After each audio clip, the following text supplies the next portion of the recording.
the Lakers look like a team that is losing belief. They had a really ugly loss at the Clippers on Sunday night. And it looked like so many other Lakers games this year, where for a certain amount of time they're competing. There's a really nice baseline drive for Max Christie out of the left corner where he goes right at Zubac and goes right around him. Athletic, up high, finishes at the rim, gets it to 43-41 with about 7 minutes left in the second quarter. And over the next 10 minutes of gameplay, just 10 minutes, they get outscored 29-11, and they're down by 20, getting blown out by a good team once again.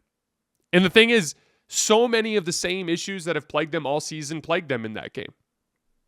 Possessions where you're just not running action. Like, oh, it's big possession. They're on a run. We're down 13. We need a bucket.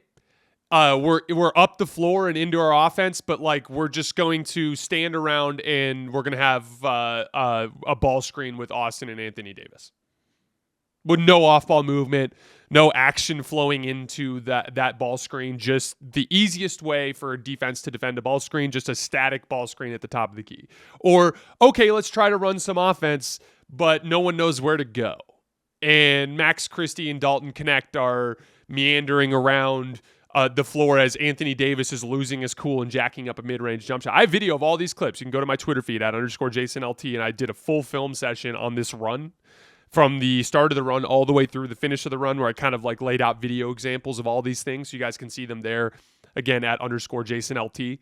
But like not running offense, LeBron and Austin just throwing the ball away because they're not being careful or they're not being patient. There was a play where Austin's been running with Rui pick and pop all season. Rui always pops when he screens with Austin, and Austin threw a pass into a gap as if Rui was going to roll. And it's like, obviously Rui's going to pop. He's been popping with you all season. LeBron trying to force a pass to a cutter that's just not open, that then not getting back in defense and giving up a dunk to Amir Coffey as he's just literally just hemorrhaging a 4-point swing with sloppy effort in transition on defense and a sloppy decision-making as a ball handler. Giving up precarious switches that they don't need to. And then not having a plan with how to deal with them. There was one where Kawhi Leonard gets Gabe Vincent in the post on the left block, and AD is hard helping on the middle side, and Gabe is overplaying that middle shoulder from Kawhi, so Kawhi just easily spins off of him, and there's no baseline help because Rui's like not paying attention, all glued up to Zubac. So it's like, one, you're giving up this precarious switch. I think that one was a transition cross match, which happens. By the way, like I don't care what your defensive scheme is, you will end up in precarious switches just because of how basketball works. You have to have a plan for what to deal with there. And we've talked about this. Like in other games, I've seen them. Austin Reeves gets stuck in the post with, who was it? It was Bam Adebayo. And Rui and AD are crowding him on both ends, and they're closing out the shooters, and they're doing their jobs. And then when they don't do that, when they leave the guy on the island, he gets beat consistently. Have a plan. Okay, Gabe, you have Kawhi Leonard on you. We are going to be helping hard from the baseline side. So Rui needs to know Gabe's in this situation. He's got to almost like zone up or just be very capable and ready to rotate in that position, which means Anthony Davis, maybe as that one pass away guy, is big and long enough to crowd and like dig down and recover. But then there's going to be a weak side 2-on-1 that you have to count for with somebody ready to rotate on the backside. You have a plan for it. But it's also in rebounding situations. They gave up a bunch of offensive rebounds on switches. That was where they were getting brutalized by Ivica Zubac. And it's like, okay, if you're going to end up in a switch. And again, by the way, like the Lakers have been trying to cut back on that. They still do a ton of it. Like they were switching just Rui AD action. So as soon as they switch any Rui AD action, now you got Rui on Zubac, and Rui can't handle Zubac either. But like in those situations, like I don't expect Rui to be able to box out the biggest center, one of the biggest centers in the league. Just like I don't expect Jason Tatum to do it for the Celtics. The Celtics aren't asking Jason Tatum to go one-on-one against opposing centers. When he's guarding a center and he's in the paint rebounding, it is a team effort. I saw plays where Rui's fighting for position, and Zubac has him sealed, and a long rebound comes off the back of the rim, and the other four Lakers are just standing around watching Zubac grab the ball over the top.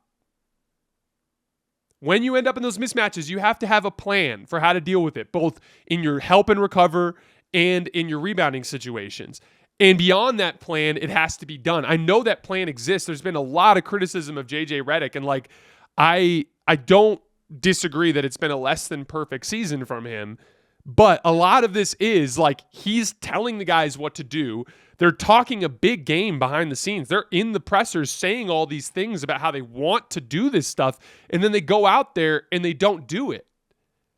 And it's like a prerequisite. They are not talented enough to not be a good execution team. I could go on. I have so many things on this list, like Austin and Max botching switches. They botched one in the second half where Derrick Jones Jr. just slipped out of his screen. And it's like, Austin and Max, that should be a switch. It's been a switch all season. And yet they continue to botch these switches and give up easy dribble penetration or over-the-top passes. It was an over-the-top pass to Derrick Jones Jr., easy drop-off. He missed a floater, but Zubac got in there to dunk because they had to rotate on the weak side. It's just guys not executing. Everybody on defense all game just looked lethargic and a step slow. Anthony Davis, he had some drop coverage possessions where he's just not protecting the rim. He was in a zone possession where he just got absolutely torched by Norman Powell. Like, he's just not playing very good defense this year compared to what he's done in the past. The backside rotations. This is the play I wanted to kind of like use as a final example. So it's a Harden Zubac ball screen. Max Christie's on Harden, AD's on Zubac. Harden comes off the screen, Max is chasing, and Harden kind of dribbles along the left lane line and slows down for a second. Max chases and follows, but instead of Anthony Davis recovering to Zubac when Max was right there, AD calls for a switch, which, by the way, probably shouldn't have been a switch. But whatever, this used to be your primary defensive scheme, so how would you handle this, right? Harden dribbles Anthony Davis out towards the left wing. Zubac immediately tries to post up Max Christie. Now, what you do in this situation when you're fronting the post, which is what Max is doing, Max tries to front the post. In this situation, you want backside help to shrink the passing window, right? So, like, the way you beat a post front is you try to drive that elbow into the guy fronting you to create to push him down into the ground so he can't jump. And you want to create an over-the-top passing angle. But that angle can get shrunk by another defender coming in from this side, shrinking that window, and then there's a 2-on-1 on the weak side. If you execute it properly, you can force a really tight space feed, make him catch in a double team where he's frantic, and then if the other guy rotates well, you can take away any sort of easy opportunity out of that. But in this case, Austin was the guy who was bracketing with Max, and LeBron was the guy who was rotating, but Austin was a step slow. Max went to front, Austin did nothing. The pass was in the air, suddenly Austin goes to rotate. At that point, LeBron's job is to rotate to the cutter, Austin's man. LeBron was a step slow, wasn't paying attention, and then he did finally rotate, but he was too late and ended up in a dunk. So again, they know what they're supposed to do. They know what they're supposed to do, and they're just not doing it. Anthony Davis and Max probably shouldn't have switched that screen, but whatever, you end up in a bad switch. We have a plan for that. We're fronting the post. We're bracketing from behind. We're rotating, except for Max did the fronting the post part. Austin was too late on his bracket, and LeBron was too late on his rotation. That's just basic execution details that are limiting the Lakers' ability to be successful. There's just no consistency in their effort or in their execution, despite the fact that they've been talking that big game, and it just continues to be the biggest barrier to their success. And again, like, there's personnel weaknesses that need to be addressed, and a lot of those things are kind of coming to the surface now as LeBron and AD haven't been playing super well, and Austin hasn't been playing super well. But the reality is they're not doing themselves any favor with just basic basketball controllables.